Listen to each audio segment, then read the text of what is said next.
now listening to the Film Monsters podcast with Nate and Ray.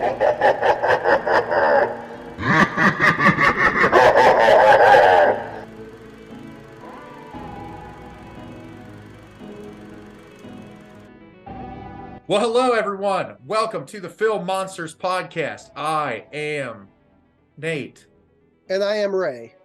And we're back with another episode. But before the episode starts, Ray, I know that I had a little bit of a joking tone, but I do want to kind of get serious for a moment. Obviously, this is not recorded on the day of, but today, when we record, is Trans Visibility Day.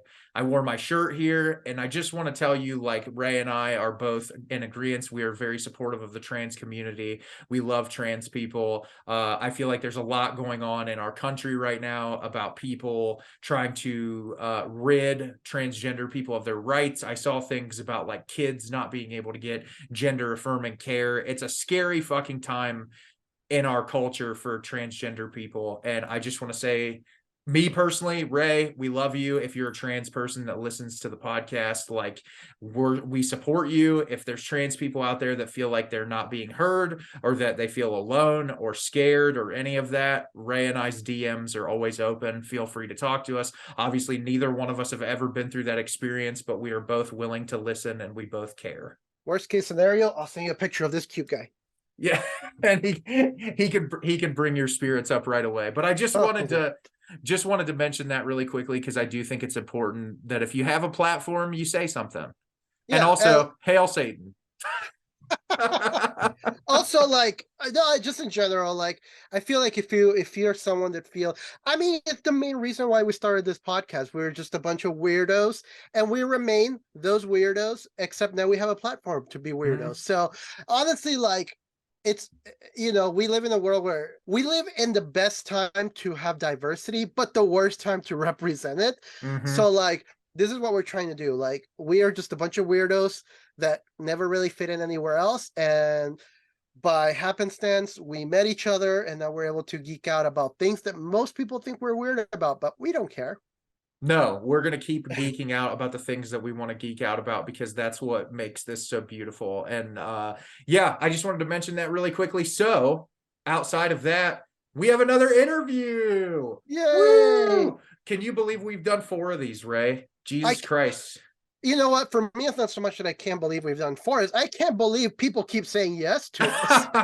I know. And luckily enough, Ray and I were talking about this before we started recording this, but, like, we have been really lucky that we have talked to a group of 4 directors and 1 actor. Well, I guess the Addams are also actors in their own films. We talked to these people that come together and make film, and they've all been really humble and wonderful. And I think that's a lucky thing, because you could get a douchebag where it's really uncomfortable, but luckily we have not had that. No, we haven't, thankfully. And another thing that I just want to add, and this is just something that I want to, this is a blanket statement for everyone we've interviewed. We've been really fortunate that the four interviews we've conducted, everyone has been so humble. Mm-hmm. Everyone has been so nice and inviting. I am like 100% sure all the people we've interviewed could run circles around me with film knowledge, but they are still humble and just excited to be part of the conversation. Because a lot of these people could easily just, like, tell me, dude, you don't know anything, go back, you have no business talking about film. But I love that they're not like that, and I'm really appreciative of it. And I think part of that reason too is because, and you guys can tell when you're listening, like, it's not like Ray and I are sitting here with a scripted set of questions. It's more just a dialogue, because we're not professionals. We're just guys that like movies, that we want to talk to these people, that we watch their films and we really love them. And so I think having it as more of an open dialogue and a conversation makes it less uncomfortable. It just makes it feel more like, hey, I met this person at a coffee shop and we're going to have a conversation, and other people get to hear it. Yeah. And also, this might get me canceled, so I apologize if this gets us canceled, Nate. I still haven't seen The Godfather, so there. I haven't seen The Godfather either, so don't feel bad about it. I just like I said, I just watched Stalker for the very first time, and that was like a carnal sin amongst film lovers that I'd never seen that movie. So it is what it is. You get to it when you get to it. But today we are interviewing Mercedes Bryce Morgan, who we've actually already interviewed if you guys haven't got the gist yet. But we had a really incredible conversation with Mercedes about her film Spoonful of Sugar, which if you have not seen it yet, for Christ's sake, Ray and I told you to watch it last week. It's on Shudder. If you guys watch the podcast and you aren't subscribed to Shudder by now, like what the hell are you doing? Also, like, I was reading just some comments about the movie. It's kind of a polarizing movie. It looks like it kind of has people. Some people love it, some people hate it. We personally really enjoyed it, but if I can say anything about these films, especially these independent movies from Shudder, just go watch them and make up your own mind about it, because there are people out there that are just checking off a box. I watched it, I reviewed it. But a lot of these movies have a lot to say, and we just kind of go make up your own opinion about it, is what we're saying. Don't even listen to us. Go watch it. And that's what I really loved when we talked to the Adams, that quote that John said, which he was like, I really love the horror community because you guys come out to watch movies. Like the horror community watches movies, but like when you're watching something like this, especially an independent film where you can tell like they did everything to get the funding and to support the film and to get the film made. Like, regardless of how it resonates with you, I think you'll be able to respect the energy and time and effort that's put into the film, because like, this isn't a Christopher Nolan. This isn't a Wes Anderson. This isn't a Martin Scorsese. This isn't a person with unlimited amount of funds to do whatever they want with a movie. This is a person that is like doing what they can with the budget that they have to try to promote a really good message. And what Ray and I hope you guys get out of this conversation is Mercedes was very intentional with the subject matter in this, and it's really thought-provoking subject matter that should leave you with something to sit on for a little while and to think about. I wish this episode would have aired during the month. I mean, it's filmed during March, but it's gonna air in April. We can't stress this enough. We just did an episode on it. Women filmmaker, they're important. And their voices matter, and we want to hear more. So please, if you know of any female filmmakers, hell, even if you know of like maybe your friends are starting to get a film off the ground or something, let us know about it. We'd love to talk to them. Yes, that's what Ray and I always want to support, people who are making strides to try to get art made that is really important. And we want to talk to people from all different backgrounds and that aren't just straight white men. We really would like to have as many different people from as many different backgrounds. Please bring them on and listen to this interview. Really listen to what Mercedes is saying, because I think she's saying some really important stuff in like the most inviting way possible. Absolutely. So without further ado, here's our conversation with Mercedes. Enjoy. Yay. Well, hello, everyone. Welcome back to another episode of the Film Monsters podcast. I am Nate, as always. And I remain Ray. And we are joined by a very special guest today. Would you like to introduce yourself to everyone? Yeah. Hi, guys. My name is Mercedes Bryce Morgan, and I am the director of Spoonful of Sugar. And we are so excited to have you, Mercedes. Ray and I are very big fans of Shudder. We love Shudder. We've both been with them for probably since the inception. And we talk about their movies quite a bit. And every time I get on there, I'm always so excited what new material comes out. And I remember when your film came on, I was so excited just from the poster. I didn't read anything about it because I don't typically like to before I watch it. And I know we talked a little bit before we started recording, but your film has so many incredible themes that it explores, whether it be like mother and child dynamic, the psychosexual nature of the film. There's so many amazing elements that we want to talk about with you. So I just wanted to say thanks for coming on. We're both really hyped about this. Yeah, no, thank you. I'm so excited to be able to talk about these things, what happens behind the scenes. So thanks for having me.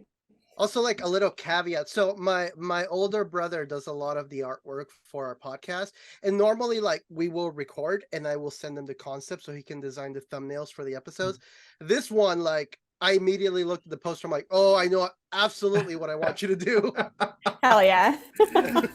That's so awesome. So I want to start off. So like I said, the film really explores a lot of very interesting concepts that I think we could talk about for a really long time. But I just wanted to ask you, when you were coming up with the concept for the film, did you always have in mind all of the concepts that the film was going to explore, or did you just have like a general plot and you thought, I can expand off of this based on the characters I'm writing? Definitely. So I feel like whenever I go into a movie, I'm like, okay, these are our main themes, but it's kind of like off of that, where the actors take us and where the movies take us is kind of what people focus on more or feel more. So motherhood was always one, but kind of where we landed in the end, we thought, yes, this is the best ending of us to land on this. And so with that too, when we first started the movie, we all come from a background, a lot of us, of watching Disney movies growing up, where it says family is great and wonderful, but family also can be really fucked up and hard. And so I've always wanted to tell movies that kind of show alternative themes of, you can look at the world in this way. And that's also why I just love horror, because I love things that make me feel uncomfortable, or emotions that people are usually uncomfortable to feel, and it allows us to feel those. So it kind of just let us dive into that. It's really interesting you said that, because Ray and I were discussing beforehand, one of the things I love about the film is there's this like dichotomy between like really dark subject matter and also this innocence. And what I think is really great is, we were talking about, even in the scene where they're like gutting the rabbits together, there's something about it that feels very like wholesome or innocent at that moment, even though something's really dark is happening. So like, it was approaching that and juggling those two kinds of tones throughout the film a difficult task, because I know we just recently had on these director that did a horror comedy, and we talked about juggling those kinds of tones together and taking both seriously so that one doesn't kind of fall by the wayside. And so was that hard for you as a director to kind of say, okay, we have these moments that are going to be more light and innocent, but we're going to have to contrast that with these really dark and violent elements? Definitely. I mean, I think that when you read the script, it reads, okay, and they gut rabbits together. But I've always kind of seen this very loving relationship between these two characters. And so when we were in the edit, I said to the composer of, why don't we put kind of like romantic, beautiful music behind this? And we turned to each other and we're like, oh no, oh yes. And so we kind of approach it with that of like, what we're feeling kind of hard to wrestle with what we're seeing, because it's like they bond over things where we go, oh, they're so cute together, Millicent and Johnny, but also that's kind of fucked up. Like, she's giving the kid acid. She's teaching him how to skin rabbits, but I hope that it touches people's hearts in those moments. So I feel like as a society, we put such a innocent look on children, but like, there's a dark side to children. I mean, I don't know if you've ever had any like kids, or whether it be a sibling, nephew, a child, whatever, wake you up in the middle of the night and they're just like ominously standing right by the bedside, like, I need to go to the bathroom, like, holy crap. So there is such a darkness about children that I don't think people are willing to admit, that like, kids can be pretty scary sometimes. No, they can. Yeah, because they kind of are coming into the world with like no ethics, and then you kind of teach them of, okay, this is okay and this isn't okay. But what if your whole family does things? And then how do you approach it with that? There's there's this great bit by the comedian Donald Glover, where he's like, children are awful people because what makes a good person is empathy and sympathy, and kids don't have that, so they're terrible people. Exactly. It's like, I mean, that goes into nature versus nurture, but it's like, how much is learned versus not. And even with Johnny, what does he have? But when our writer first thought of the concept for this story, she thought, what if Lolita were Michael Myers' babysitter? And that's kind of how she came up with this story. And, you know, people always ask her, like, what were some inspirations you have? I always look at Persona in a way, because you watch Persona and you don't know what she's thinking the whole time, and you put this whole story on her. And I think we do that with kids too, or especially Johnny, where we go, he's so innocent, but he's not saying anything. And so he's thinking this the whole time. And you realize, like, we are just thinking that he's this way and he's not actually.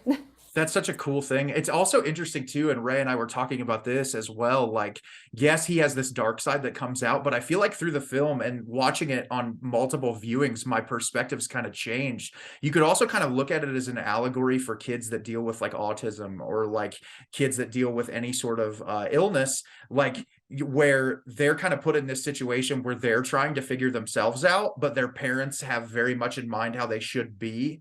And so I think that that was really fascinating to watch, because he's kind of in his own world, but he's being told, like, you have these allergies, you can't eat these things, you have to do this. And so how do you establish yourself when you're in a world that's already been decided for you? Oh, exactly. Yeah, it's the hardest thing ever. And I mean, that's the thing too, is his parents even try to say, is it autism? And they're like, no, it's not. We thought this at one point. Is it allergies? But he's his own person, and no one can really quite understand that. And the parallels between him and Millicent are really interesting. And I think the way you approached her character is fascinating, because like we were talking about how at the beginning of the film, she has this you said it perfectly, Lolita. She's very much like this innocent looking, always in like pigtails or braids. And it's like when she's going out, like I think the mother even says at the beginning of the film, like, you don't look your age, like you look much younger. And like when she talks about boys, she gets very uncomfortable. And like as the film progresses, she kind of comes out of that a little bit, where she starts letting her hair down, doing her makeup a little bit more. And so I think it's interesting where like her and Johnny's character are pretty similar, because they're both in a world that almost feels like it's established for them, like with her therapist or these abusive men that clearly she's been with that we find out she's been with who knows how many. And so I think that's a really interesting dichotomy as well. Yeah. They're both put into these systems where they're kind of trying to fight through them. And it's a coming of age story for Millicent. Like, it might not seem like that on the surface, but it is that for her. When there is a sweetness about Millicent, like I feel like Millicent ultimately is kind of a villainous, towards the end, there's more of a villainous look for her, but like I did feel that love and care she has for Johnny, and how she actually cares about him and really desires a family. She herself desires some form of normalcy in her life.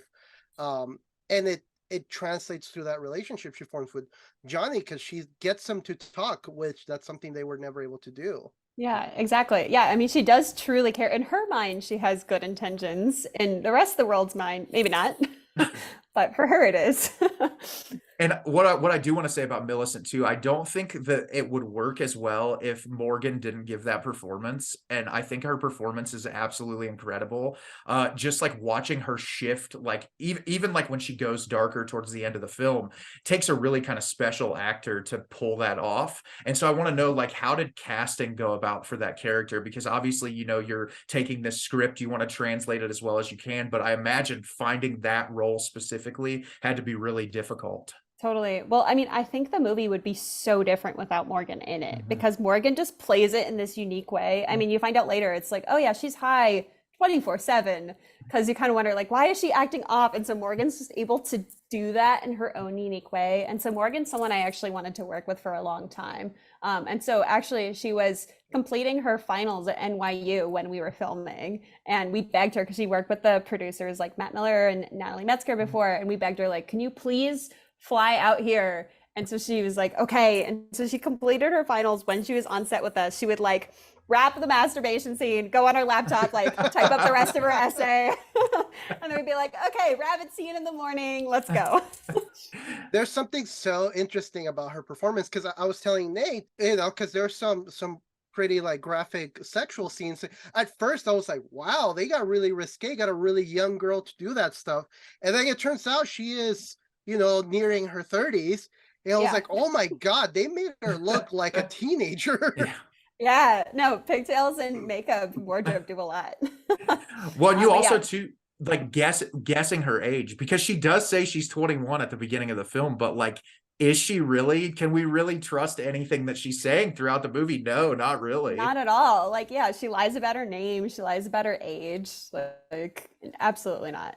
No, and her performance really too, especially like when you dive into that psychosexual nature of the film, because I definitely want to talk about that, because I think the relationship dynamics between the mother and father in the film are really important, obviously, but like their dynamics sexually are so interesting, because I think about, you know, the mother, for all intents and purposes, seems to be this very like strong woman. She's a writer. She's trying to like be a trailblazer, but she also in the back of her mind wants to be this homely, caring mother who doesn't seem to know like how to do that right. And the dad's kind of just there. He's like, Yeah. I'm trying, but I don't really know what to do. And when it comes to sexually speaking, you'd think that what they prefer sexually would be switched, because she's into very much like more rough and violent sex, where he seems very much more like standard traditionalist. And so I just was wondering like how that was approached, because when you're watching the film and kind of seeing like he's like, I can't do this to you anymore, you're a mother, I feel horrible about this, it's really interesting. Yeah, definitely. I mean, one of my favorite quotes in the world is,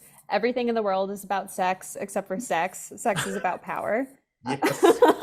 And so I think that kind of stands true for these characters too, where it's like you see Millicent sleep with Jacob. At the end of the day, it's like, does she really love him? Like, she loves Johnny more than him. Like, it's kind of funny because Rebecca and Millicent kind of use him in this in this way. And so it's kind of like flipping that on its head, because I think for Rebecca, like, she does want to get rough and with it, and she is dealing with herself as a person and a mother, and I feel like she has this husband who can't really see her as both, and that's kind of the issue. Is like with Millicent too, it's like he wants to see her as this motherly figure, and once it becomes too much and too real for him, he's like, nope, I'm tapping out, it's too much for me.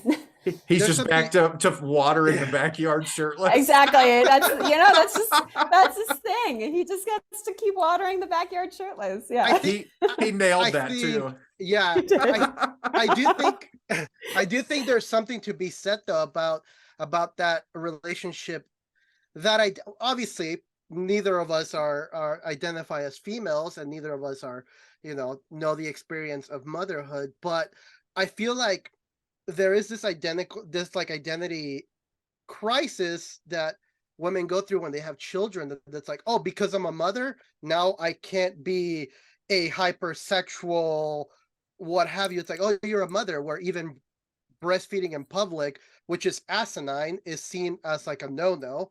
Totally. I do think it's really interesting that you have that dichotomy, that she's like, I'm a mother, I'm nurturing, I'm caring, I love my child, I have this very strict regimen with him, but when I'm alone with my husband, I just want to be roughed up a little bit. And I do find that dichotomy fascinating. No, exactly. I mean, yes, like, thank you for bringing that, because that is what we were trying to explore a lot. And even just bringing up the breastfeeding too. It's like, we start the movie with breastfeeding. And so I just think that's something that's interesting, is I think that people try to separate that a lot, but like, people are sexual creatures, women aren't, mother are sexual creatures. And so when we see one scene on a bus where she's breastfeeding a child, and then we see another one that's a very sexual scene with a demon creature, it's like seeing those next to each other, like, we're not used to seeing that. And it's like, how can you be both? And you can, but these characters struggle with that a lot. Well, I think that's also comes to like society's force on you as to what you need to be, and like looking at this very like stereotypical idea of, you have to look this way if you're a mother and a father, you have to be this way with your child. And I like that the film pushes the unconventional standards of that, while at the same time being like, well, at the end of the day, you're probably going to get fucked still, even if you try to be something different. Society ends up fucking you one way or the other. And that's what I like about the movie, is just the way that you're able to explore those topics and cover subject matter that is relatively taboo, but in a way that is like, it just leaves you thinking about it. And I did want to talk about, we talked a little bit about like, there's a lot of sort of like religious imagery in the film, especially like the scene where they're playing by the nativity scene. But I was talking to Ray, because I think what's really fascinating is the scene you were talking about, the masturbation scene with Millicent, and like she's masturbating and she starts to bleed. And then the very next scene is her and Johnny doing the painting together, and she gets the red paint all over her hands. And so I was telling Ray, I was like, what's so interesting to me about that is like, she wants to be a mother, but like, to me, the bleeding is like, well, maybe she can't. And then in the very next scene, like, she's like, well, I'm going to be a mother to this kid, and she has the red paint all over her hands. And I'm like, no, the movie is telling you she can't. Like, it's so the the visuals in the film, I feel like you guys do such a phenomenal job with that. But I thought the religious elements and the fact that they're wearing all white while they're painting, like, it's interesting, that concept of like what is holy and what is not. Yeah. Also, thank you for calling that. It's what's so interesting is like talking to many people about this movie. Not other people haven't picked up on that, and that's something that I just so appreciate because we tried to weave that in so much. Because I feel like there's a lot with that. It's like the forbidden fruit, right? And it's like them trying to deal with temptation. But I feel like also in Millicent's head, in a really weird way, she kind of sees Johnny as this like greater than like Jesus like figure, where she's like, he's perfect, he can't do anything wrong, and it's because she's putting her own story on him versus like everyone in this movie is trying to see the person they want them to be instead of who they actually are, which kind of results in their downfall.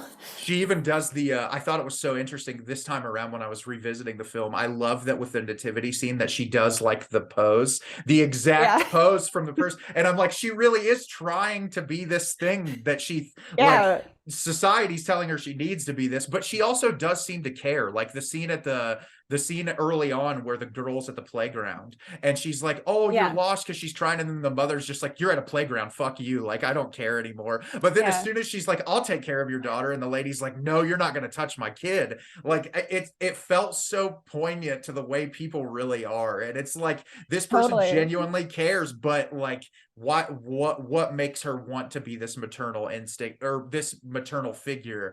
Because like we don't really know much about Millicent's past other than things that are like sort of thrown at us, like with her drug use, seeing the psychologist, the men that she's seeing at the end of the film. So I thought that was really interesting too. Yeah, definitely. I mean, that's the thing too, is like Mother Mary was seen as this mother who wasn't sexual, and so we have idea in our heads like moms are not sexual, but she wants to be Mother Mary, but she's also sexual. And so it's like her dealing with coming of age at the same time of going through motherhood and kind of like smashing those together at the same time. I something that I just thought of like literally right now as we're talking about it is you have this I do think it's kind of worth bringing up in that masturbation scene.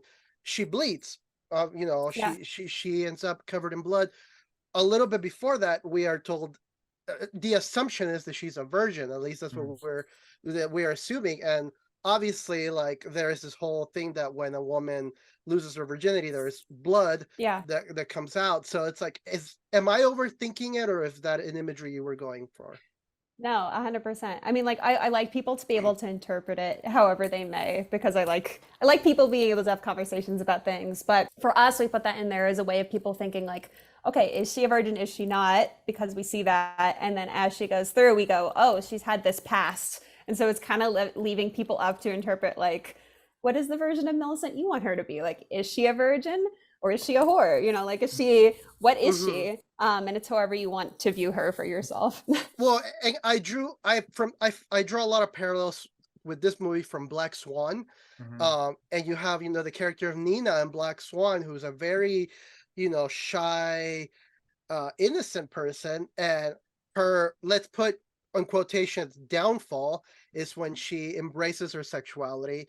And the first scene that we get in Black Swan is when Nina masturbates, and from that moment on, she embraces her sexuality, and she kind of has this like transformation into the Black Swan. Much like on this one, you have, Millicent. Right after she has that scene, it's almost like her sexual side is awakened the moment she has that experience. Also, you see her slit the wife's throat, so that was cool. Also that, yes. But yeah, I mean, I think that's something that's so interesting with horror movies, right? Is like a lot of horror movies and a lot of slashers, it's like, okay, they have sex and they die. And I feel like that comes from like a very religious background. But I mean, also the thing in this is like every character is very sexual, and so it doesn't necessarily lead up in them dying, but there is a lot of death for everybody. It really resonated with me a lot because I grew up in a hyper conservative Christian household. My dad was a minister, and it's so funny how when you're in that environment, like sex is so frowned upon and looked at in this really horrible way. But then you find out everyone in the church is like hypersexual and doing all these things they're not supposed to. And so the film, to me, like it really struck a chord in that regard. And I talked to you about it before we started recording, but it really reminded me of Possession, because like whenever I watch that film, the religious imagery, like the way Isabella Johnny's character is like, oh, she's supposed to be this mother who wants to be at home with her kid, but she doesn't want that lifestyle for herself, and then she's viewed as a monster. And so it's really interesting to me whenever you can use that religious symbolism, or that like, oh, you need to fit into this conventional style norm in order to thrive in our society. And I think that your characters are handled so well. And like Millicent's character, yes, but I think too, like you look at the mother's character, the scene after she gets into it in bed with Johnny, when she's just trying to hold him and she's like, I wish we weren't so afraid of you. And then he like attacks her, and then she punishes herself for that. Like she feels so terrible, like that she's like, well, I guess I can't be this thing. And so like, yeah, she comes off as kind of abrasive, and she seems to be the most unlikable character, but you still do feel for her. She wants to succeed as a mother, and that scene really took me aback when I saw it. Yeah, thank you. Like, I love hearing that. I mean, like, I don't know, like pulling from other movies, but like one of my favorite movies growing up was American Beauty, because I'm like, oh my God, everyone's horrible and beautiful at the same time. Yes. And so like I really like movies like that, because I feel like that is humanity, is no one's perfect, no one's all good and no bad. But I do think that even when people are doing horrible things, a lot of times in their mind they're trying to do great things. Which still, you know, ends up in horrible results for other people. But I don't think most people walk around thinking I'm evil. Yeah. Yeah. I do think there's something really interesting in this film, though, because, you know, we had this whole thing in the 80s where the sexual women got killed first. You know, we had this whole thing in horror in the 80s where, yeah, like if you were a hypersexual character, you're most likely to be the first one to go out, you know, from the Friday the 13th movies and all of these films. And then you have on this one, I thought it was really interesting that like you have Rebecca's character she's a mother, she's trying to be nurturing and care for her son, but she also wants to embrace this like hypersexual side of her. And there's this like really big identity crisis going on for her with that.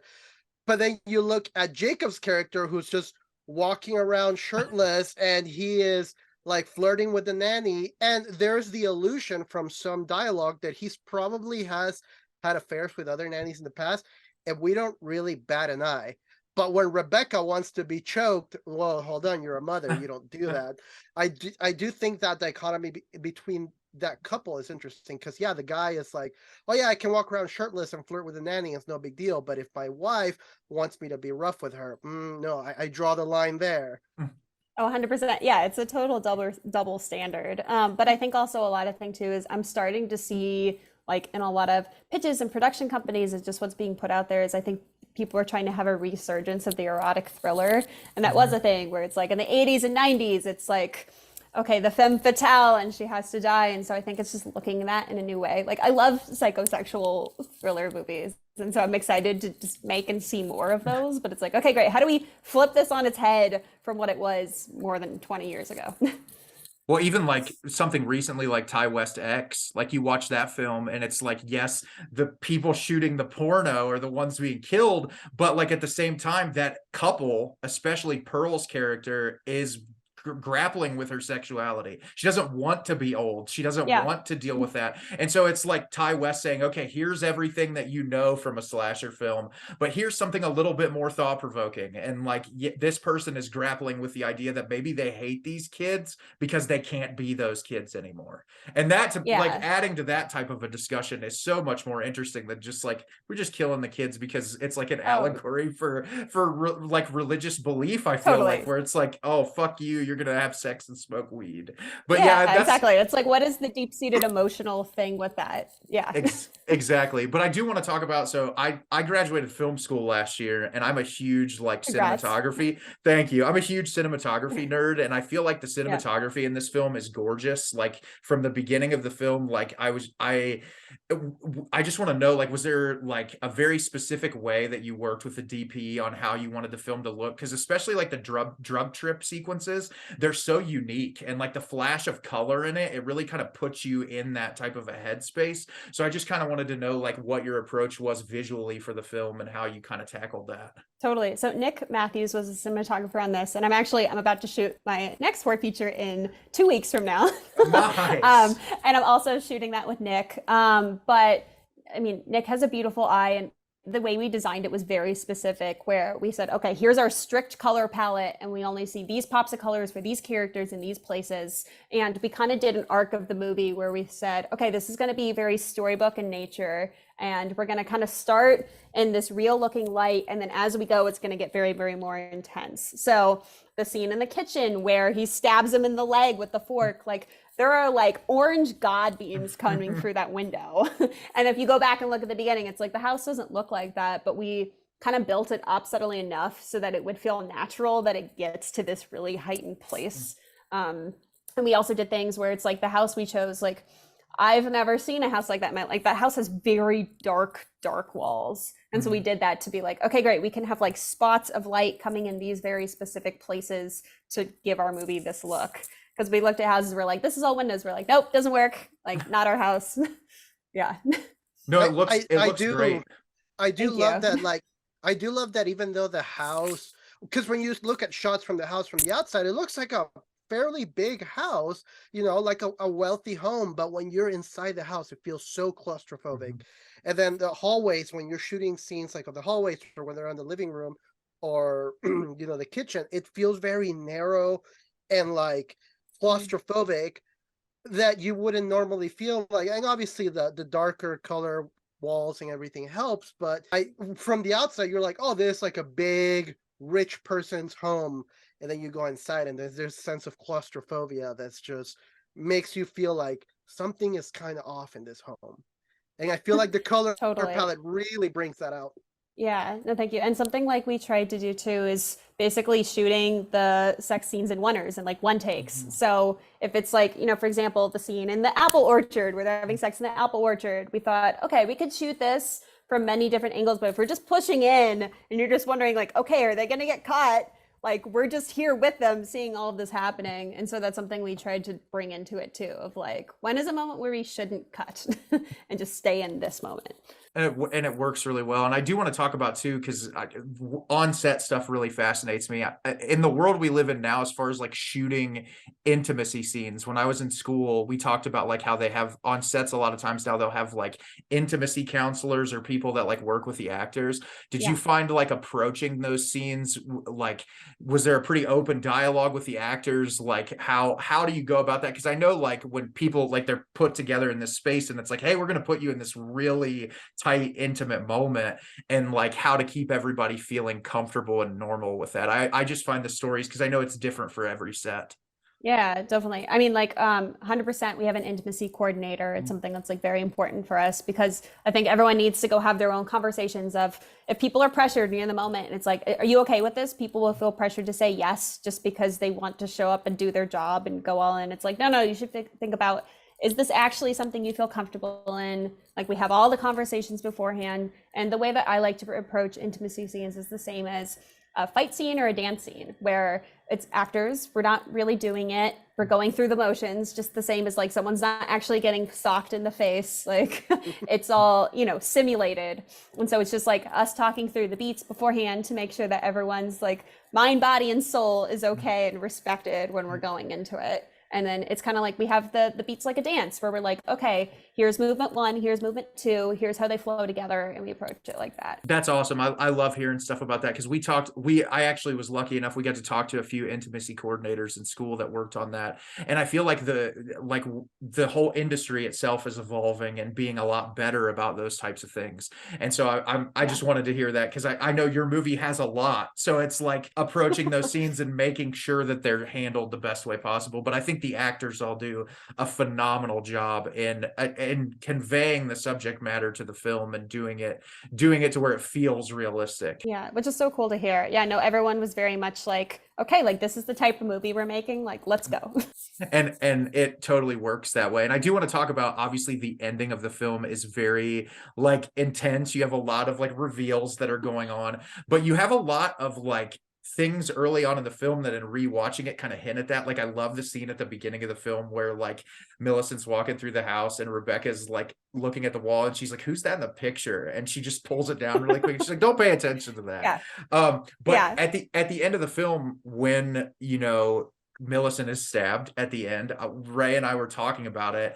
And like, to me, when I watched that scene, it feels like, this mother-son bond has been forming between these two people. And I was wondering, and obviously I'm sure it's up for interpretation, but like to me, that was really like his form of love to her, is like he sees himself in her eyes. So he's like, I'm not going to let you suffer what I'm suffering through anymore. Here's your release. And I don't know if that's like part of the mindset in it, but I just think that's really interesting because like he does call her mom at the end of the movie. He like sees her in that way. Yeah, no, exactly. I mean, that's the thing, is like Johnny connects through people through violence, right? It's kind of like what his life has been. It's like they skin the rabbit together, and then even in the end with Rebecca, where he bites her, and for her that's the moment, and same with Millicent. And so it's just kind of a fucked up way that in his mind that's what that is. Also, where was the idea for the astronaut costume? I have to, because it looks so cool. And like the poster artwork is so jarring, like when you look at it, especially with like the drop of LSD. But like that, it's just such a visually striking thing to look at in every scene. And I was just curious if that's like, okay, we have this kid, he's going to be a little off kilter, he's going to be a little abnormal, let's put him in an astronaut outfit. Yeah, I mean, that was actually something the writer came up with on a later draft, because we were thinking like, okay, if his parents are really afraid of allergies, what do we do? And she goes, astronaut costume. And I was like, oh, Leah. And what's so great about Leah too is like Leah is actually a babysitter and works with kids a lot. And which just makes it even more fun that she wrote this. But so she had that idea, and we just kind of like went with the imagery, because we're like, yeah, that would make sense. Like if you had to have this kid walk around in a bubble, like they would want to wear their astronaut costume. I love that you have I love that you have that one line of dialogue. It's like, yeah, this is the only way that he would wear his protective gear. Yeah. Totally. And I also like, that's the thing, is like Johnny's kind of like an alien to all the people around him. So it was like leaning into that as well.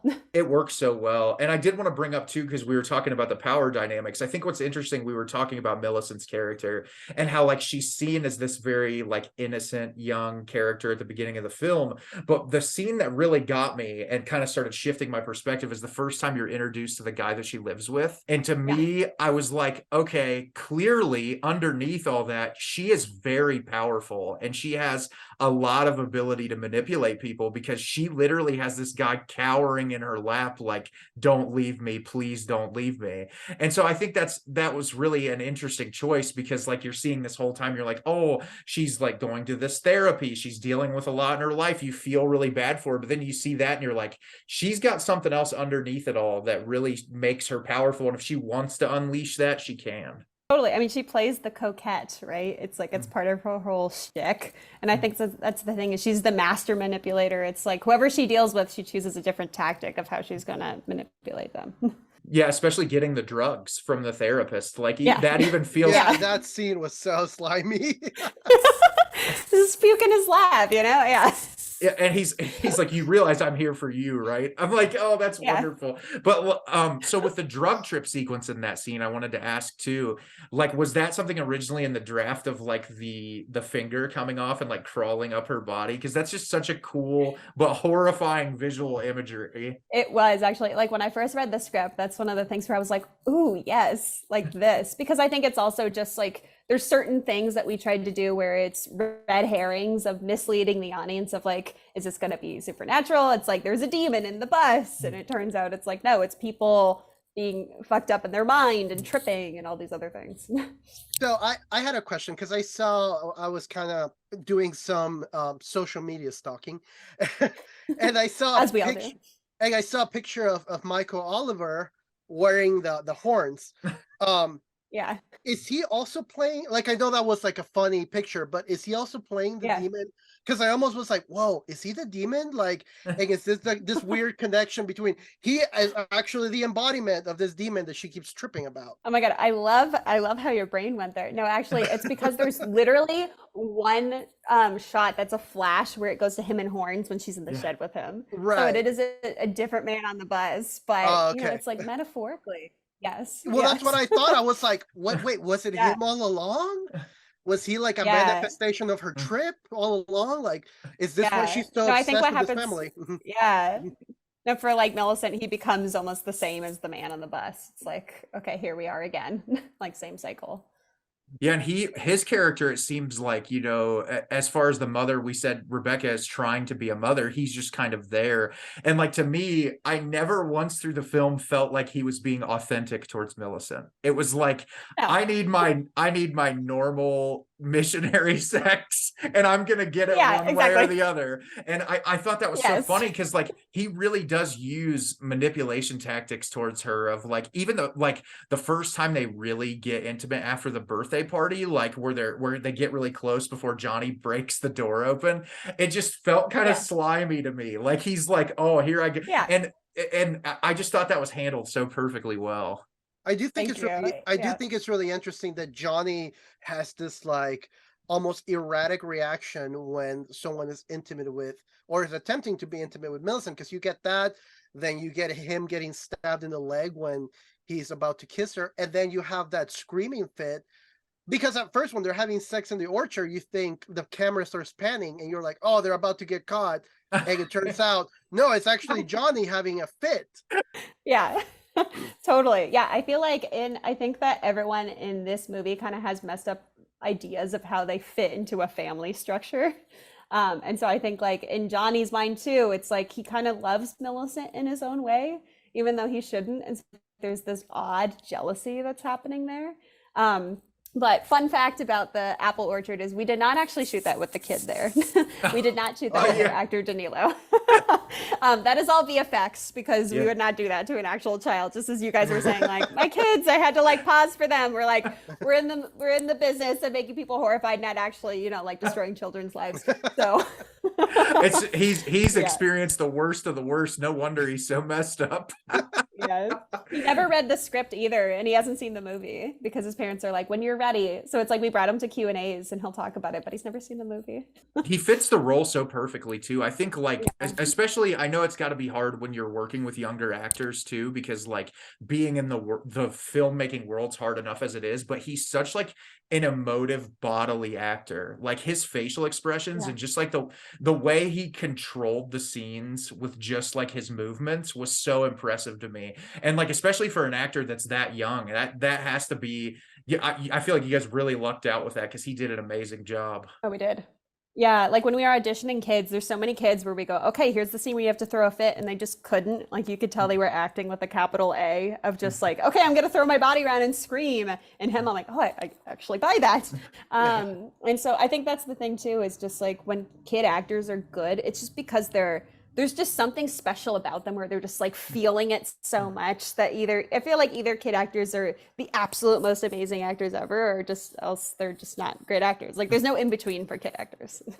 100% agree. And I wanted to ask you too, Ray and I have talked with all the filmmakers we've spoken to this year about this, and we just think it's an interesting topic because everyone that we've talked to has made a film in the horror genre. You're clearly someone who's very passionate about horror. We both are. I feel like we're having kind of like a horror renaissance over the past however many years, where you're just getting all these fresh and new ideas, but like it can be really hard to do that and not become stale. Did you find it daunting with making this feature or working on your next feature to like put something into that sphere that feels really like new and exciting? Because like everybody can do a vampire movie, everybody can do a zombie movie, but like if you choose to do those, you have to add something really fresh, where your movie is like very like, it's thoughtful, it's really heady in the best way possible. Yeah, yes, no, it's extremely daunting because we're in a time where there's so much content like through and through, and like I'm gonna get really film geeky for a second. But basically there's different eras of filmmaking, right? There's like the modernism era, and then there's postmodernism, and what we're in now people are calling meta-modernism. And for people who don't know, is basically when we were in the postmodern era, it was that everything that already could be done has been done. And so we're just seeing movies that are combining genres and horror movies that are like very referential onto themselves, and they don't really take it seriously. Like it's all a joke. But I feel like we're kind of coming into this era where people still want things to feel really real and emotional, even though we're mixing genres. And so it's funny because you see movies like Hereditary, where that's a family drama, but it's also, classic horror in so many ways, but it's very heartfelt. And so like that's what I really love that horror is really being picked up as a lot right now, is it's like, okay, how is this actually like emotionally true, even though we're combining these different things? And I think that's how things are starting to feel fresh, is because if something feels emotionally true to you, it does feel impactful to you instead of referencing other things. That's the beautiful thing about the horror community too, is I feel like a lot of people who gravitate towards horror have like had something in their lives that has been more traumatizing. Totally. Like we were talking, we did an episode last week where we were talking about female filmmakers, and we were talking about Jennifer Kent's The Babadook, and that actually sort of reminds me of your film in a way, because you're using this familial dynamic and adding like a more supernatural element in it to really make that stick, where it's like, yeah, here's this creature, but at the end of the day, it's a woman suffering PTSD and dealing with raising a child on her own. And like, I think that's what I love about this era of horror specifically, is I feel like so many directors are like, okay, here's a concept we all know, but how can we elevate that and make it relate to people? And that's why I wanted to talk so heavily about your concepts in your film, because I feel like, yes, at the end of the day, you can watch your movie and just get a really tightly well-made movie that's very suspenseful, has a great third act twist, but you can also unpack a lot of really amazing ideas that will stick with you for a really long time. Yeah, thank you. I mean, I think that's also what's the thing about movie making, right? Is it's like whatever personal experience people have coming into it. So someone might watch this movie and have like, they're like, I don't relate to it in this motherhood or family way. And they're like, okay, cool. That was like a fun horror movie. Or if like my hope is to touch something personal in someone, but that's just based on who the viewer is, of like what they gravitate towards. 100%, I agree with you. And we have to ask you too, we're obviously both huge fans of Shudder. And so I feel like your film works perfectly on Shudder, where it like, Shudder doesn't seem to ever pick up films where it's just like, we're going to grab as much as we possibly can and throw it on our streaming service. It really does seem like they search for quality, and they really want to give independent directors a voice. And so Ray and I really love them for that. And so we always ask directors, we've been lucky to interview a couple other directors that have been on Shudder, and we just wanted to know kind of how that relationship formed and like how you were able to get your film on their streaming service. Totally. Those guys were the most supportive ever. Like, I've come from a background with studios where I've gotten the note like years ago, not naming names, but where people will watch it and go, this made me feel really weird and uncomfortable. Like, take it out. And I'm like, no, that's what we were going for. Like, I'm glad you're feeling that. That means we're doing something right. And they would just have us like cut it out of the content. And I'm like, that was the best part. But like, these guys, obviously, they're in the business of horror movies, so of course, but even things where the worst note I've ever gotten in a pitch is I went in with my writing partner to go pitch something, and it was about there's death in it, as there are in a lot of horror movies, and one of the execs go, instead of them dying, what if they turn into a chicken every time this happens? Jesus. And we're like, we're going to think about that. But it's just because they were like, this is too grotesque for us. And so I think there's even like some studios where, even though they say, like, I've met with horror executives who don't actually love horror. And so it's because it's so popular now, everyone's like, that's the thing that's selling. But it's like, yeah, but are you actually like a horror fan? Like, do you actually love this genre? And so what was great about Shudder is we met with some other execs beforehand. And like, there was this one financier we met with, and he goes, thank you guys. That was such a thrilling read. But like, I had to go home and hug my wife and kids. He's like, that was too much for me. I can't do this. And we're like, respect, man, like, not for you. But these guys were like, yeah, everything this movie is, like, go do you. And so that was very supportive in that way. Ironically enough, that producer having that reaction means he succeeded. Yes, exactly. Yeah. He wasn't our audience. And I'm like, that's fine. The audience who will like this likes feeling like that. So it's so funny to hear pitch meetings and how things work too. Like I always think of one of my favorite filmmakers is Charlie Kaufman, and so like I think about him pitching, I'm thinking of ending things to Netflix, and they're like, we'll put this on the homepage, and some random person will click on that and be like, what the fuck did I just experience? But that's the beauty of places like Shudder, and I feel like they really do. Like, I've discovered some of my favorite films on Shudder over the past couple of years just because they do really curate and take care of people. And it's funny, your story, we talked to Jonathan Quartas, who directed My Heart Can't Beat Unless You Tell It To, and then we talked to the Addams Family films, who made Hellbender, and they both had very similar experiences to you, where they're just like, they're the most supportive people, they're the most incredible people, and we love hearing that because we want more films like this. Ray and I are actively searching for films that challenge and that push the genre, and your film really does that. There's Oh, I saw thank a great interview this week. They're interviewing the four hobbits of the Lord of the Rings. Um and like they're asking them what makes them happy, and like the first three they have like your generic like answers, and then they get to Elijah Wood and he's like, a rainy day makes me really happy. And like I immediately knew, I'm like, he's my people. He's my, and then like Yeah, I'm like, you obviously, probably like emo music and horror movies too. and then like Yeah. obviously, well, I think obviously Elijah Wood has worked with Shudder and he has Spectrovision. So it's like, yeah, I feel like if you're jumping in Shudder, we're a tight-knit community that we know what we're looking for. Yeah, exactly. Totally.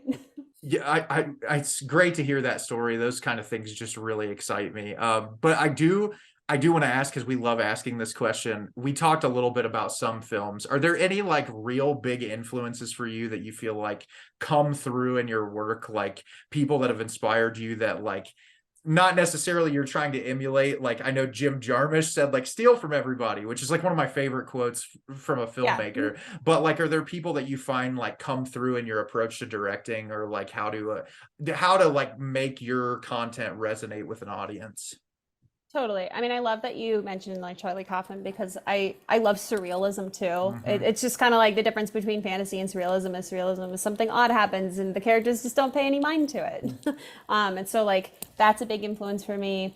Also, like a lot of European dramas are a big influence for me, because I feel like they do things with their characters that American movies would never dare to do, of just like the heights that, like it's a controversial one, but like Elle is one of my favorite movies, because I'm just like, wow, that really makes me think about people to my core. And so like that, I mean, also like I'm a huge Kubrick fan. Like Clockwork Orange is one of my favorite movies. I Agreed. mean, I could go on and on. I like, my list of favorite movies is like 500 movies. So It's funny that you mentioned with the yeah. Charlie Kaufman thing. Like Synecdoche, New York's like probably one of my favorite films of all time. And Yeah. I just love things like them buying the apartment and it being on fire the entire film.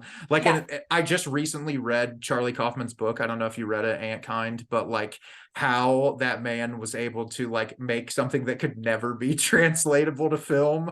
It's like Yeah. unbelievable. But that's really Yeah. a person who like you get into his mind and he's like, okay, I have these really abstract ideals, but like they still are able to resonate in a way that I think is fascinating.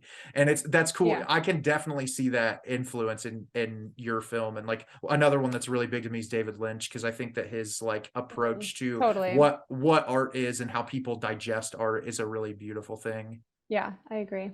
Through and through. So we also want to ask you, you said you're working on a new project. Can you talk about it at all? Is there anything that you can say about the Not project? really, Not? sadly. No, I can't. I wish I could.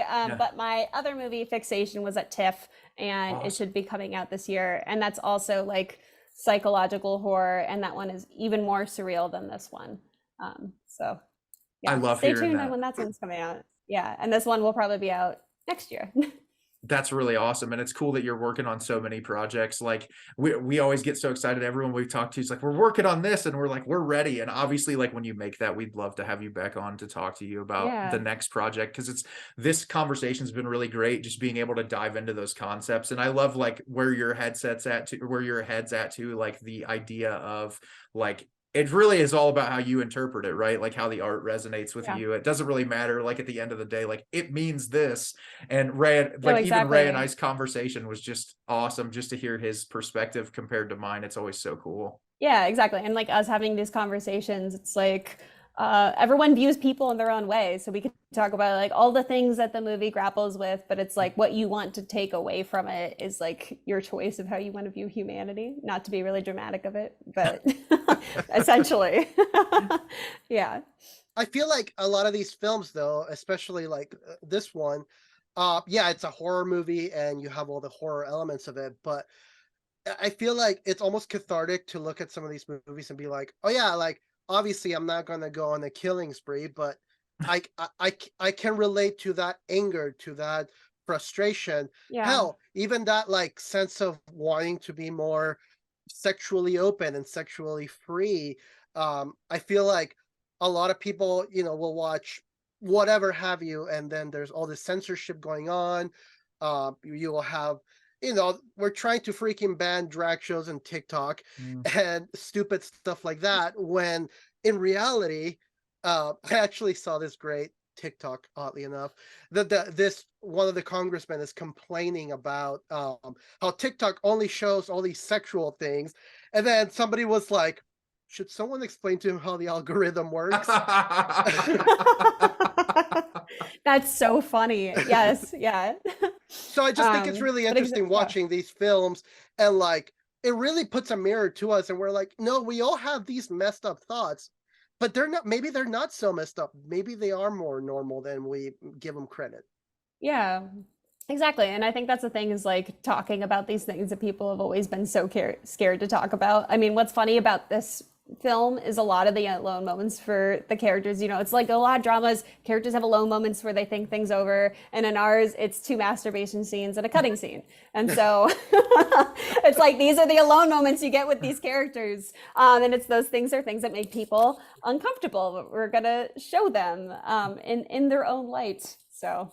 I do think it's interesting that like somebody would get uncomfortable by like a masturbation scene as if they've never masturbated in their life.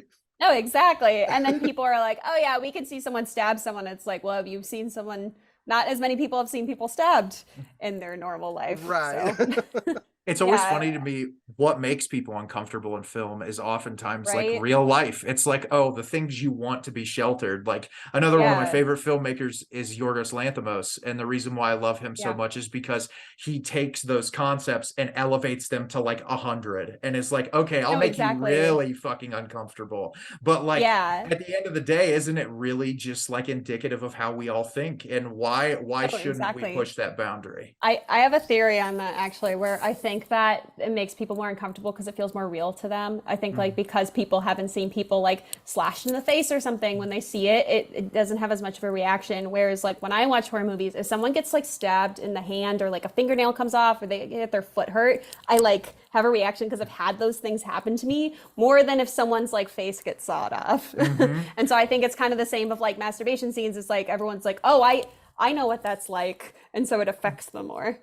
It's funny because like it makes me think of a couple of years ago, someone recommended I watch Bone Tomahawk, and I watched that film and that person got sawed in half. And I'm like, yeah, it's a horror movie. But like after I watched Julia Ducournay's Raw, and when that girl was eating the raw chicken out of the refrigerator, I almost vomited. I'm like, that stuff really makes me sick compared to like some elevated gore scene. Because like at the end of the day, I think is when you think about filmmaking too, you're like, okay, I know that this is like visually altered. It's not really real. But like something like that, even though you know the actress isn't eating chicken, it's like, oh God, it just feels so real. I saw a great, exactly.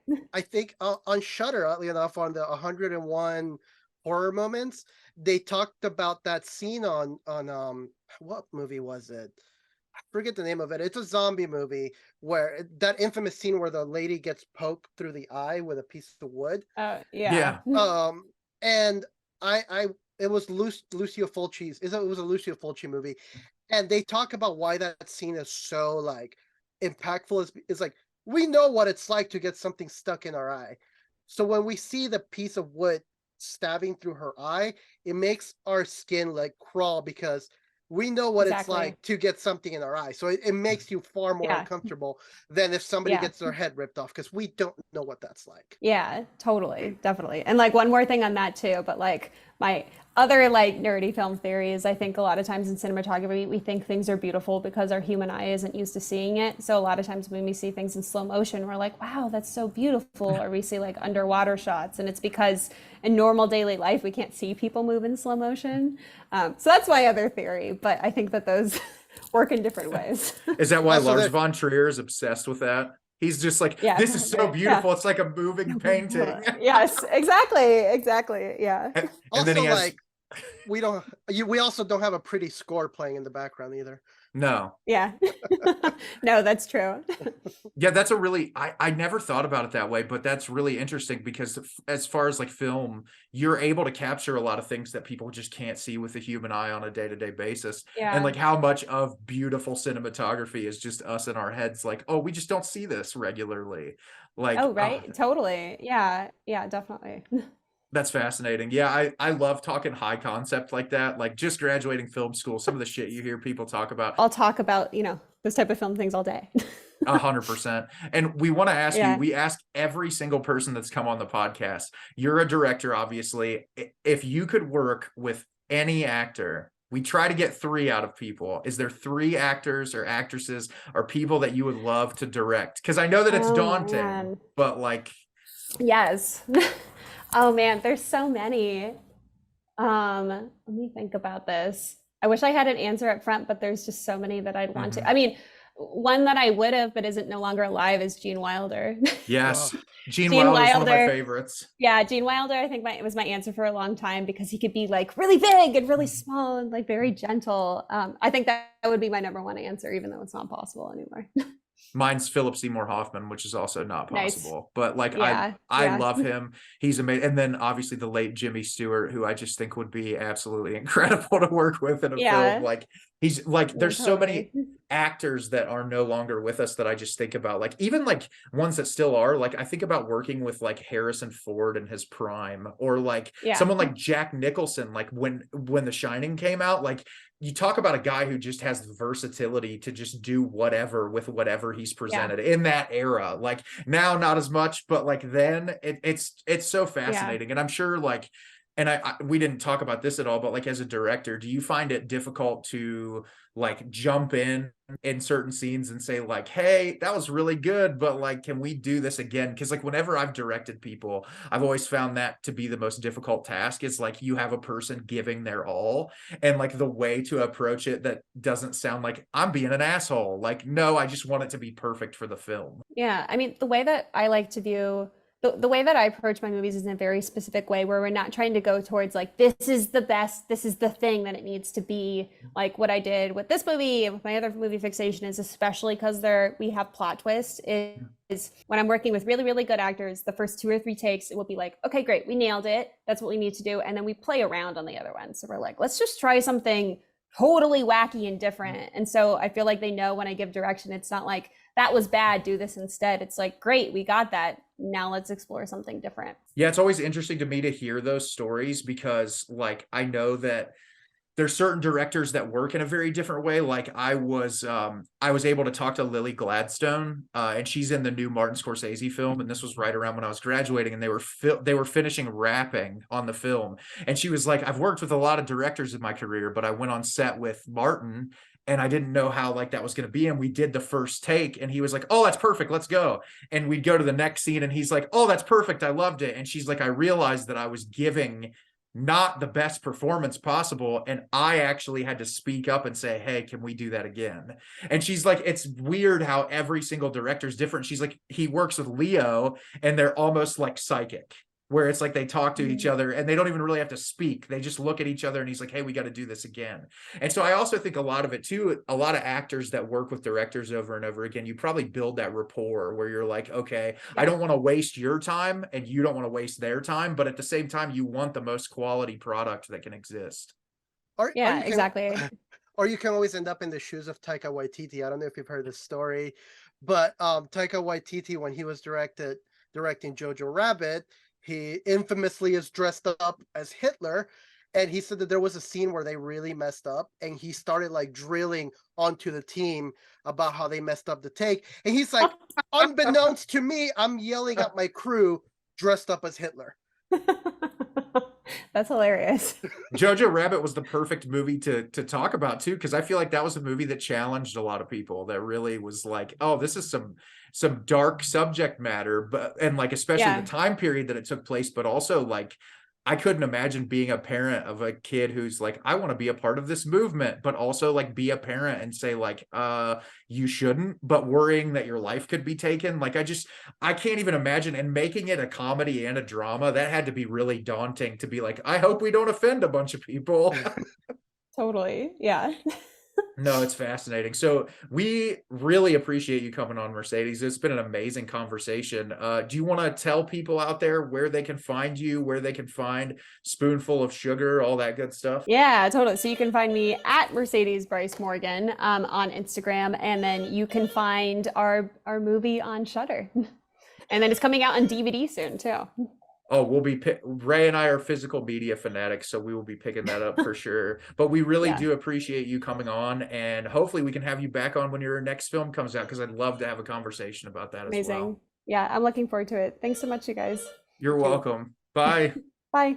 Well, everyone, that was our interview with Mercedes Bryce Morgan. Ray, once again, I can't stress it enough.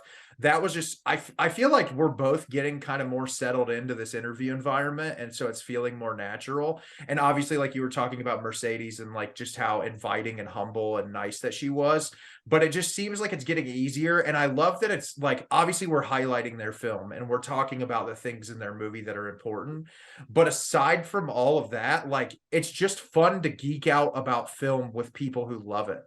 Yeah. Oh, 100%. I feel like there is such a like, I don't know. When I watch a lot of these very formulaic interviews, it's like, tell me X, Y, and Z, and that's it. But to be able to see the person light up when they ask, because I mean, that's the reason why you and I started this podcast to begin with, so we can just be unfiltered and unashamedly geeky about the stuff that we love. And you could tell Mercedes seemed like, and I don't just say it for Mercedes, but every director we've had on, they seem so humbled. They always are saying thank you and like, oh my God, I'm so glad that you pulled that from the film. And like Ray and I love hearing that. Like that makes my whole week whenever they get that excited about like just picking up on a little nuance in a film. Like Ray, you're doing pretty good right now, bud. I feel like you caught every single filmmaker off guard. Like you got Mercedes with one today. I feel like every single time we've interviewed someone, they're always like, you got something that nobody else has got. Maybe they just need to talk to more people, man. No, well, they've all done interviews. Clearly we're doing something right for all of, and the thing is like, Ray and I love doing this. We obviously love doing our own episodes. We love talking to each other about film. Like, honestly, our Women's History Month episode last week was one of my favorites that we've done so far. I love bringing light to important issues like that. I love bringing up films by marginalized groups of people, so that way more people can look into them and know about them. But these interviews, like, it's just another level to be able to watch a film, love a film, and then be able to talk to the person who made it. Like, that's like the full circle film lover's dream. Yeah. So I'm really excited, just kind of the future and being able to talk to other people. And again, we keep stressing this. Go get yourself a Shudder account, for crying out loud. I really want to get a new shelf of films, or a new shelf for like my Blu-rays, that I have one shelf that's going to be the Blu-rays of everyone we've interviewed. That's genius. And just do it that way. But it's not, no one else will get it, but it's going to be in the order of the interview that we've done. Like, it's not alphabetical. It's just going to be like, so this is the shelf of all the directors Ray and I have interviewed. we do like our Criterion corner eventually. Yeah. And honestly, like, it'll be cool. I think what would be a lot of fun is like next year, if we do an episode, like a retrospective reflection on all the directors we've interviewed, where we kind of, maybe we talk about the films again and like how they're still sitting with us and like the new project, just give the audience an update about what all these filmmakers are doing. Because despite us having the conversations with them, we genuinely care about these people and what they're doing. We want you to support them. Like, as you heard at the end of that interview, Mercedes has a movie coming out this year and a movie that she's working on. Ray and I, if there will be screenings in our area, will go to the theater to go see it. Like, that's what we want. We want to keep supporting these people so that they can keep doing what they love. Yeah, like I've said this before.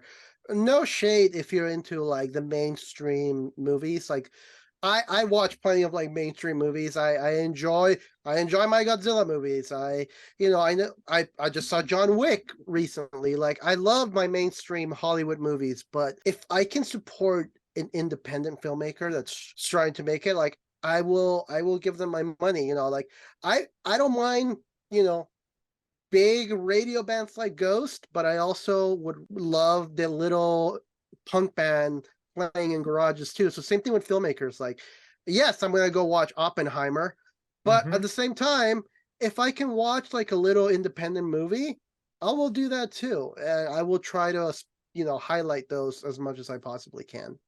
And that's one of the things I love too. And Ray, I know like this is kind of going off tangent a little bit, but like as somebody who does film reviews online consistently and really interacts with that community a lot, I feel like there's such like a gatekeepy nature to film where like people are like, well, if you like this type of film, then you're not really a film lover. And I love, you talked about it in our very first episode that we ever made together about how like this is never supposed to be that. This is just like two dudes talking about movies. And guess what? I can't fucking wait for the Indiana Jones movie. I am so excited about it. I am so excited for the Disney Haunted Mansion movie. Even if it sucks, I can't wait to watch it. And guess what? I'm also excited for these little films on Shudder that are coming out. It's just like what Ray said. We're here to just geek out and talk about film, but we really want to pay attention to these independent filmmakers so that they can keep pursuing their passion and do this for a really long time. Because like movies like Spoonful of Sugar, they're awesome and they're fun and they're exciting and they're different. So a little bit going off on a tangent here. There's something I wanted to bring up real quick before we move on to our next segment. I don't know if you remember when we did our episode on anticipated movies of the year. I extended a challenge of try to pick a movie to go as blind as possible. I have yet to see any trailers on Beau Isn't Afraid. It comes out in April, and I think I'm actually going to make it to the movies without having even seen a single trailer. Unfortunately, I cannot say that because I saw it before. I saw it before Scream 6. And like the only thing I could have done was be like, I got to get up and go to the bathroom. I feel like at that point, yeah, like it is what it is. But I have yet to have it spoiled. Not spoiled, but like I have yet to not see anything. I don't even know what's happening besides Joaquin Phoenix being on it. And honestly, that's a movie like with Astor and Eggers and some of these filmmakers that you and I are really passionate about. If we both see that opening weekend, I want to do an entire episode on it, spoilers and all, just like boil it down, talk every little detail. I just think that would be a blast. Yeah. So I just wanted to bring that up. Like, and obviously, it doesn't have to be Beau Isn't Afraid, but I think this has been a really cool experiment. So I'm excited to talk about it a little bit more once the movie comes out and I finally watch it. Well, hey, Ray, what time is it? Do you know what time it is right now? I think I hear the groundswell coming. Soundtrack of the week. Hey, it's soundtrack of the week time. This actually, like now, Ray, I just get so excited to do this with you. I think it's so much fun, mostly because it's interesting to see the soundtracks you own compared to the ones I own. Because I didn't realize how big my soundtrack collection's getting, but Jesus Christ, I have a lot of soundtracks. Yeah, mine is getting pretty big. I actually have it, like I have my records back here, as you can see, and over there. But on this side, off camera, is my whole soundtrack section. Nice. I have my soundtrack section. I have my soundtrack section like segregated from everything else. Nice. Well, I know you normally go first, so I'll go first this time. So obviously, like we had a really big conversation about Mercedes, and I thought it was a perfect time because I haven't done this. This is one of my favorite films of all time, and that is the score to Possession. The Andrei Zulawski film Possession. And it's just a standard black pressing, but look at this like old school like stills from the movie, the original two original artworks from the DVD and the Blu-ray on the back. Like it's just like what a cool structure. But this is legitimately like one of the greatest psychosexual horror films ever made, and it's still streaming on Shudder, which this movie was like damn near impossible to find. Like no one could get it. I remember I bought the Mondo Blu-ray for the movie, and that was the first time I got a chance to see it, was like picking it up that way. But the score is so haunting and beautiful, and it really accompanies the tone of that film. And Ray, you still haven't seen it, have you? No, I haven't. Yeah, so I can't wait for you to watch it so that we can talk about it. I'd love when you see it to do an entire episode on it because I think it's really thought-provoking and really fascinating. And it's one of my favorite films of all time, one of my favorite scores of all time. Can't believe I own it. So yeah, Possession. It's something I just want to bring up about the Possession one real quick. You kind of made the joke that it's like this old school record, but and here's something that I don't think gets addressed enough. Like we've been spoiled with companies like Mondo and Waxwork where they do these reimagined awesome artwork. But But sometimes if it ain't broke, why fix it? And Possession has already such a cool artwork cover that I don't think it needs to be changed. No, I 100% agree. I feel like it's such a visually striking image that, like, as soon as you see that, you're immediately like, what is this movie? What is it going to be about? And that's what Right. really took me by surprise the first time I watched it. And shout out to Sam Neill. He gives an amazing performance in that movie. You gotta love. We're big fans of Mr. Sam Neill over here. Big fans of Sam Neill. So what do you got for me? So when we're talking about the topic of psychosexual, and for those who don't know, psychosexual is like basically psychological thrillers with a sexual twist. Like often- Showgirls. Like, yeah, that's that sex scene in the pool where she's flapping like a fish. Thank you, Paul Verhoeven. So it's like usually psychological horror movies with that involve sexuality. So I decided to go with Black Swan. Okay, so I just want to say really quickly, that artwork is fucking incredible. So you look, and then you have like kind of the feathers in the back, but check this out. I love that so much. So fun fact about Black Swan, the only time I have ever seen Black Swan was in the theater when it was first released. I need to revisit that. It has been way too long since I've seen it. And then you have the first one is kind of like a clear record, and then the second one is like this blue with oh yeah. So Black Swan is a great movie. Darren Aronofsky really, I feel like Darren Aronofsky has like a track record for either having movies that people hate or love. Black Swan, I feel like, is on his top tier movies for sure. Definitely one of his more nuanced movies for sure, where the symbolism isn't heavy-handed. It's very balanced. Yeah, and I love Black Swan, and obviously, like, what my boy Clint Mansell was one of my favorite composers, was able to do composing this record, but taking cues from Swan Lake and kind of doing this amalgamation of Swan Lake and like his own personal take on it was beautiful. And I felt like it was fitting considering the subject matter we were discussing today with Mercedes. I felt like Black Swan was fitting for today. How many women do you think had sexual awakenings from that scene with Natalie Portman and Mila Kunis? I don't know. Can you really have a sexual awakening when you see like her backbones like kind of? Yeah, there's some fucking freaks out there, Ray. I don't know what you're Did you not watch the movie we just talked about? No, what we're saying is the Film Monster podcast, we don't kink shame. That's like that moment somebody walks by when you're watching the movie and it's just like, choke me, daddy. And you're like, God. Oh, wait, grandma, where did you come from? And she was like, see, my grandma walked by when I was watching that and she was like, that's my shit. Well, okay. So fun story. I was sitting at home. So I'm a big Lord of the Rings fan. And I was like, you know what? Like, it's time to check out this Game of Thrones everyone keeps talking about. So I put on episode 1, I hit play, and I'm sitting down watching Game of Thrones, and grandma walks in and she's like, what are you watching? I'm like, oh, it's this thing called Game of Thrones. It's like a medieval show. It looks like a Lord of the Rings-esque type show. Oh, I'll sit down and watch it with you. No, Ray, bad decision. I have yet to watch anything beyond episode 1 of Game of Thrones because that was one of the most traumatizing experiences of my life. She sat through the whole first episode. There's some stuff in that first episode too, my friend. Yeah, I haven't recovered emotionally. How can I describe Game of Thrones? Everyone fucks everyone. That's literally that entire show. And like, dragons. And dragons, yes. There's also dragons involved. It's definitely a horny person's rendition of Lord of the Rings. Yeah, so I didn't know at the time. This was when the show was in its infancy, so I didn't know at the time of its reputation. So Grandma watched the pilot episode with me, and Grandma. And I have yet to go back to watch that show because I'm emotionally scarred. Grandma, just keep yourself away from that. You don't need to see Game of Thrones. You've seen enough in your life already. That's traumatizing.